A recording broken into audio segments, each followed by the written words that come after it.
there, Maureen here, founder of the Mindsight Academy, neuro coach to executives, leaders, entrepreneurs, and a neuro leadership trainer using insights from neuroscience to help you deliver results by learning to work smarter, be in control of your brain, manage yours and others' emotions, change behaviors, flourish, and exceed expectations. Welcome back to another episode of Lead to Excel podcast. I am so thrilled to be with you today. But before we get into that, remember to subscribe to this podcast wherever you listen to it, because it will help other people find it and give them the opportunity to understand how they can rewire their own brain to enable them achieve their goals. So without wasting any more time, grab your cup of coffee or your drink or whatever that might be. Put your feet up and listen in. We are back today with another exciting episode with a special guest, Chelle Hartzer. Chelle, it's so great to have you on Lead to Excel podcast. Before Chelle introduce yourself, I just want those watching on video to look behind Chelle. If you look behind Chelle, you can guess what we're talking about. If you're listening to this in audio, you've got to wait a few minutes. So Chelle, so great to have you here with us today. It is. We've been planning this for a while, so it's exciting. We're finally doing it. We are finally doing it, and at such an exciting time as well of the year, Thanksgiving weekend. So it's so great to be doing this with you. And Chelle, can you just introduce yourself? I'm just going to introduce you quite quickly, and then I'll let you kind of elaborate a bit on what we do. I'm not going to give too much away. Chelle runs a consulting company that helps small and mid-sized pest control companies improve their service. Now, Chelle, what does that mean? Yeah, it means that those small and mid-sized companies that don't have their own full-time entomologist or full-time technical person, I get to come in and help them troubleshoot tough pest problems. And I help them with training, and I help them to see the problems and to give them the resources that they need that maybe the big companies have, but they haven't had yet, to provide product recommendations and give them the best tools that they can to help their service, which if we improve their service, that means that you, the customer who's hired this pest control company, gets the best service with the fastest results on your pest issues. Thank you so much. I really got excited when I discovered what you do, because my background in microbiology, I kind of go, you know what? I like the microbes, but the pests, that's another thing. Chelle, why? How? We forgot what and where. No, it's, pest management is really intriguing when you think about it. From your background in microbiology, we know that pests can actually spread harmful bacteria and viruses, especially the flies, the cockroaches, things that we don't want in our houses, we don't want in our restaurants and food service. So when we think of pest management is really helping people. It's protecting people's homes from things like termites. It's protecting their food supply from those flies, those cockroaches, and it's protecting their health from dangerous insects like mosquitoes that spread numerous diseases that are very deadly across the world. So pest management is there to protect people's homes, their structures, their food, and their health. Yeah, no, it's such an important role that you're doing. But what got you into tell us, let's go to the beginning. I think I'm even more curious about not even the degree, but what made you actually go into it in the first place?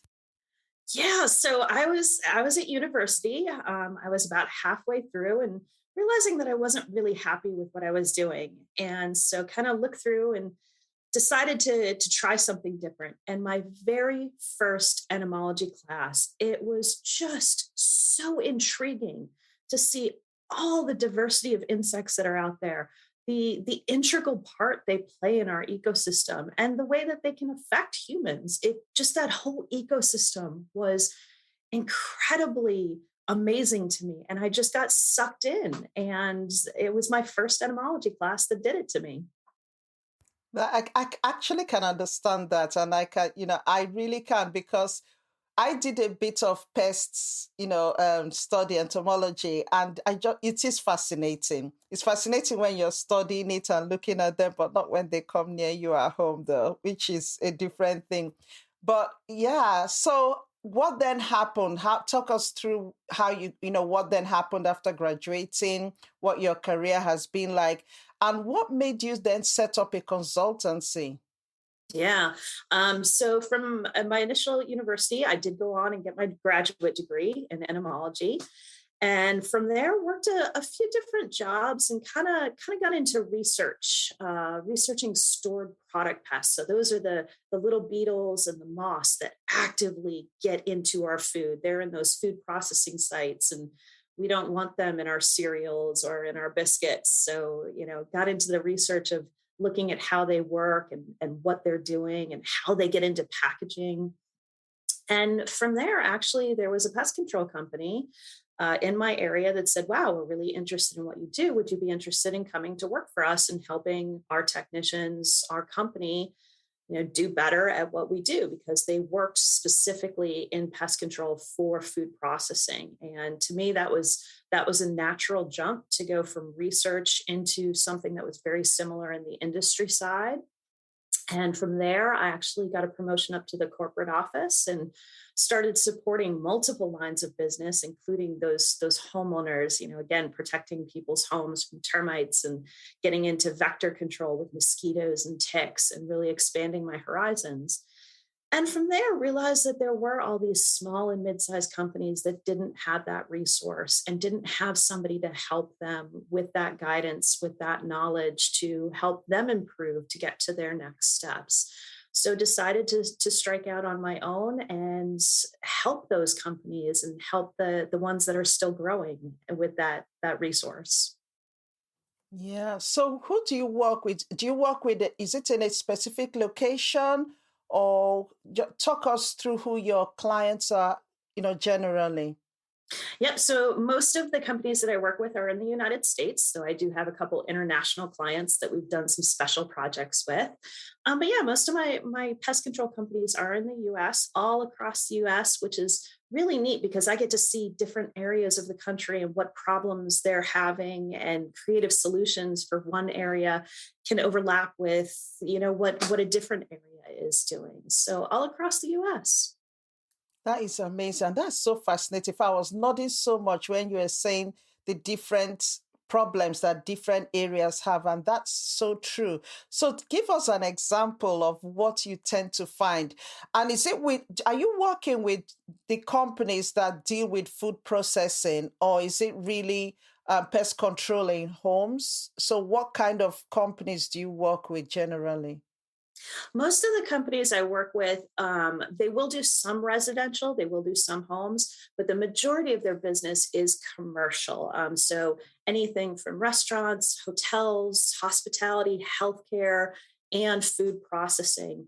And many of those accounts are a little tricky when it comes to pest control, because you can imagine trying to do pest control in a hospital. Like, how, we can't do too much. So we have to find creative ways to, one, putting preventative programs in place to stop pests from even being there, and then finding creative solutions when we do find pests inside there, because we are limited on what we can do. You can imagine we can't just go into a hospital and spray a bunch of pesticides around.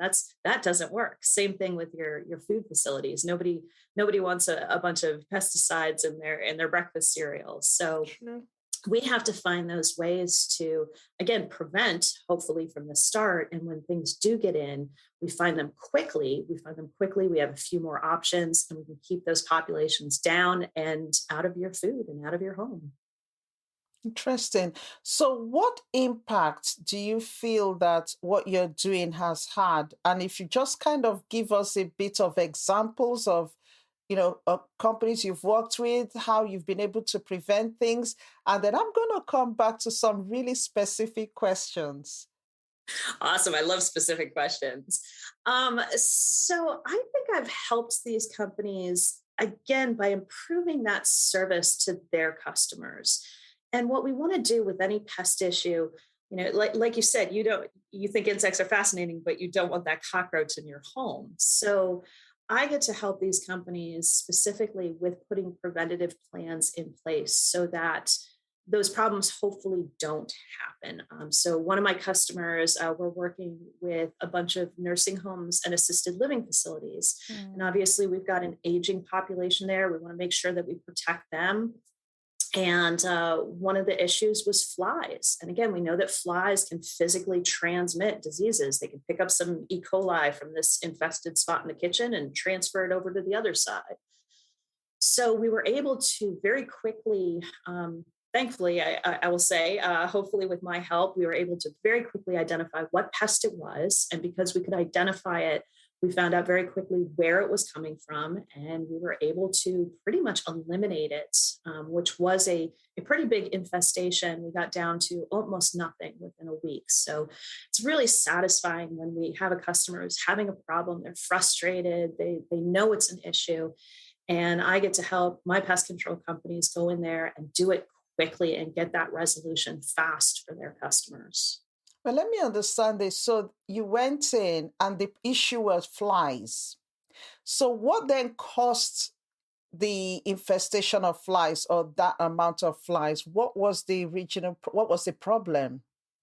Yeah, so in this case, it was mostly the drains. We know those small flies, you get that buildup of gunky material in the drains, and the fly Mhm. larvae love living in that. That's a great food source and a habitat. So we were able to identify which particular drains, got them cleaned. And just by cleaning those drains and flushing out all that gunky, yucky material that the flies were living and breeding in, again, we pretty much eliminated that problem. We had a couple other little hot spots that we had to deal with, but the drains were the major issue in this one. And because we identified that fly from the start, we knew where to focus on and got to that quick. Wow, that's interesting. That's interesting. So, Shell, what does your day to day work actually look like? Let us, bring us into your day, or, because I'm sure every day is different. So, kind of let's see what 2 days looks like, because I'm sure they're, so different from each other. That is the best part of my day, is that no 2 days are alike. I'm always Yeah. dealing with a slightly different problem. I'm dealing with a different customer. I'm dealing with a different training. So day to day, I'm doing a lot of troubleshooting. I'm getting questions in of, we found this problem. What's the best way to deal with it? What should we be looking for first? Because you can imagine, again, I'll go to, say, a hotel. If you have a problem in a hotel, say it's cockroaches, where do you start looking? That hotel is Mm-hmm. huge. Mm-hmm. But by knowing what it is and by the history of what's going on, a lot of times we can focus in very quickly if we have a little information. So I get to help them with, okay, start looking here, start thinking about treating this. We do product recommendations of what's going to be the best product to treat this pest right now in this situation. I have a lot of identification. I get a lot of pictures, whether that's by text or email. So I always say that it's my favorite game of the day, playing the game of what's this bug. And, by doing that, though, we get Yeah. to figure out what it's after, what its food source is, and how to deal with it. And I also do a lot of training. Education is very important, because if my clients have the knowledge to deal with these things, they can deal with them faster, and I've helped them in that way. So that continued training of new research that's coming out, new products, new ways, new ideas, even, is really important. Thank you very much. So, in terms of products, for example, are there any, how does that work? What kind of products do you tend to use? And I'm thinking of, pests that you tend to find at home, rats and cockroaches, and yeah, so what kind of products would you recommend for things like that? See, that's the interesting thing, because depending on what pest it is and where you Yeah, are, it's going to yeah. differ. And, it may even come down to between your house and your neighbor's house. And we may use two different products there depending on what's going on. I think one of the great things about the pest management industry is that we don't use a lot of products. Products are always the last step that we get to. So we're always looking at What's the food source? And can we clean up that food source and minimize that food Mm. source? How are they getting in? Can we seal off that area so that we keep them on the outside? And once we do that, then we're left with, oh, we just have a little bit, and maybe we can put a little bit of spray down in this area. One of the great products that we have to treat most pests is actually baits, and we can use very, very small placements of bait very close to where they are. They get the bait, they take it back, they share it with all their little friends, and basically let the bait do the work for us. So it's Mm. great that we're able to use a very small amount of product because we're looking at the whole system and we're troubleshooting the entire system and not just saying, we're going to put this down, it's going to solve your problems. Do you know what? That I think that's what I really love about what you do. I love research, and in a way, what you're doing is research. It's kind of really looking and finding the root source and dealing with the root source, as opposed to dealing with the problem. And yeah, that I love that. That makes sense. So, what do you enjoy most about what you do? Oh, it's the problem solving. It's when I get that Yeah. problem of that pest that for one reason or another they just haven't been able to solve the problem, and they've tried this and they've tried this and they've tried this. So what are we left with? What can we do? How can we get creative and solve this problem for our customers to make them happy, to keep them safe? So it's that troubleshooting aspect and that problem Mm. solving aspect of putting the pieces together sometimes when you don't have all the pieces, but still managing to get that picture and still managing to get that solution at the end. That's my favorite part. Yeah, I can imagine. So, tell us about the exciting, different, unique pests that you found and where you found them. Not necessarily too much detail, but kind of, generally where you found them. I'm just so curious. And again, I'm excited because I'm at a distance and the insects are not in front of me. But it would really be interesting to know the different, unique pests that you've come across.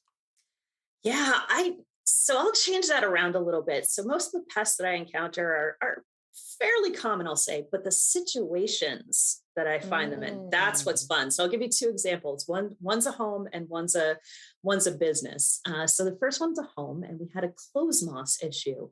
And the clothes moss, get into wools and any type of animal type fibers, and they'll chew it up and they'll do a bunch of damage. And this was in a homeowner's closet, and Oh, they had wow. started getting it under control, but they just couldn't. They're like, we still have this little bit left and it's been months. What? So we had monitors out, so we knew that the problem over time had sort of come up in the closet. It had sort of started low, but now it was where we were finding the moss were pretty high. Turns out they had these recessed lights, and there was enough cloth fiber Oh, and dust inside the lights that that's where the last little population of clothes moths was. wow. Nowhere that you would think to expect it. So that was my first one. My Interesting. second one, Interesting. we'll talk rats. So I got to work with a very large art museum in the United States, and they were having a problem with rats. This was a very old building. And so a kitchen actually connected through this weird open back wall that the rats were running from the kitchen through some very sensitive art areas. Um, uh, with textiles and paper and stuff that you do not want pests anywhere near. Mm. And it was like this hidden wall that we couldn't quite get to. And to inspect those areas and actually be behind the scenes in this amazing museum was so cool. But we actually found the point that they were exiting the kitchen into this back wall. We sealed off that point. We kept them on the kitchen side and dealt with them in the kitchen there. So that was a lot of fun Wow. being in that amazing museum. And again, limited resources. We couldn't do anything in these art Yeah. areas because of all this sensitive art. So we had to deal with the pest in a little bit different way, which was fascinating. That is so fascinating. In fact, that reminds me when I had a business. This is going back a few years ago, and the building was next to, there was a restaurant. Well, there was a building that had been neglected for quite a few years, and Yeah. then suddenly it was being turned into a restaurant. So they started the construction work, and I think they must have disturbed the rats because exactly they literally just came up. I think we were their neighbors. Yep. So they kind of went, okay, you know what? We're going here. So we suddenly started having this problem with rats. But I think what got me was they went in between walls. Yeah. And that was the bit that I never, it really threw me because I'm going, how do we get between the wall to get these rats? And eventually we had to get people out to, I don't know what they did eventually, but that wasn't fun. And the worst was that some of them were dying between these walls. So the smell was then coming through. And oh gosh, it was a nightmare. So yeah, talking about walls and rats, that brings back some not very pleasant memories. Right. Okay. You talked about education. And I think this is an important one in terms of what you do. So if you just go into a bit more detail about the training that you give organizations, because this could be anywhere, not just in the US, it could be UK, it could be Africa, it could be anywhere. What kind of training do you actually give? Yeah, it's all across the board. So 2 days ago, I actually gave a 4-hour training focusing on the food industry, specifically sanitation and pest management. And this was, I had people from all over the world. I think we had Singapore and Thailand. I think it was Botswana may have been on, companies in the US. So really intensive focused training. Many of the pest control companies I work with, we do shorter, 30-minute trainings just on one specific topic every month. So we'll focus in on cockroaches, and then we'll focus in on small flies, and then we'll focus on rats, to do something really intensive in about 30 minutes. And the great part about my job is because, to your point, it is sort of research based. I keep up with all of the current research that's out there on these pests so that we can incorporate some of those things into making our service better.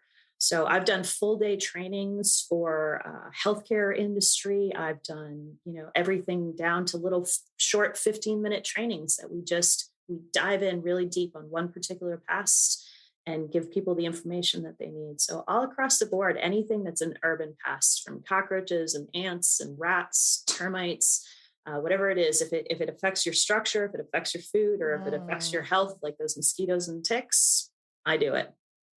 Wow. Let's talk about some specifics before we bring this to a close. People that are listening, and because we've got listeners from all over the world, some of them might be struggling with cockroaches. What can they do? Or what should they be looking for? Sorry, what should they be looking for? What should they do? Yes. The first thing we have to decide is it one of those indoor cockroaches that's really a pest, or is it one of those outside cockroaches that may just be accidentally getting in? Yes, there's differences. Absolutely. So there are thousands of species of cockroaches out there, and most of them are just outside cockroaches doing their thing. They're good decomposers. They take all that leaf litter and vegetation and they break it down into good soil for new stuff to build.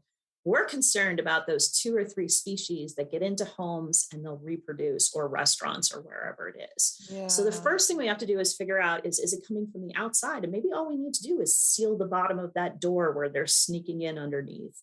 But if it's an inside one, that they're inside and breeding inside, we have to think, what are they feeding on? Where's their food source? Because all living things need food, water, and shelter. So our insect pests don't need a whole lot of water, but sometimes they need some moisture. Cockroaches need a little bit of moisture. So where are those warm, wet places with food? And in somebody's home, a lot of times that's behind the refrigerator where something's dropped. It's underneath the dishwasher or the oven where it's nice and warm. And, maybe you don't pull out that dishwasher too often to clean underneath it. So look for those food sources, look for what they're after. And a lot of times, if we can clean up that food source, we can clean up a lot of that population before we even need to treat for it. So getting that food source down, and that also makes our treatments more effective. If they don't have the food, think of it. If you're hungry, you're stressed out, you're not a very happy person because you just want to go get some more food. So you're wandering around more, trying to find that food. Same thing with our insect pests like cockroaches. If they don't have a good food source, they're not going to be thinking about looking for a friend and reproducing and growing quickly. They're going to slow that population growth. So sanitation goes a long way in affecting our Yeah. pest population. So I would say in a home, the first thing you want to do, look for that food source, eliminate that food source, and then see what we can do about treating some small targeted areas. Right. Okay. That's great advice. In fact, that would be the same thing for the rats as well. Yeah, I wouldn't say because I think my question with the rats though is if you see the occasional rats in your home or business or, what should you do? In fact, from what you said, I think I can answer the question a bit in terms of looking for the source. How did they get in? Looking at the species, I don't have a clue. All I know is that some are small, some are big, some are chunky, some. So what should we be doing? Yeah, you've got it exactly right. Trying to troubleshoot where they might be coming from. And rats, like cockroaches, they like it dark. So we have to kind of search out those darker areas, those hidden areas where they may be. And just like cockroaches, they're mostly nocturnal. So a lot of times, if we can go out at night, if we can start inspecting when it's a little bit darker, they're much more active. So we can see them, we can see where they're coming from.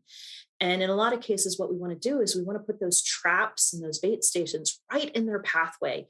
Think of it, if you're hungry and you're out looking for food, if you've got a good food source right next to you, if you have that pizza sitting right on the table, are you going to go out of your way and go all the way down to the 3 rooms down to find something else? No, you're going to eat that pizza. It's right there. Same thing with the rats. Their food source is probably close by. So if we get those traps right in their pathway, right where they're running, we can eliminate them pretty quickly. Yeah, that's cool. Thank you very much for that. Thank you so much. I feel I've learned so much and can't believe I'm here talking about pets. But but Shell, I really truly admire what you do. And it's so important. It's not my cup of tea, but really when I think about it, people say to me, but how can you be a microbiologist studying microbes? Same thing, isn't it? Yeah. But yeah. But honestly, I want you to kind of talk to our listeners, especially organizations all over the world, how they can reach you, how they can work with you, what you can do for them, and any other advice or basically what you offer to help them.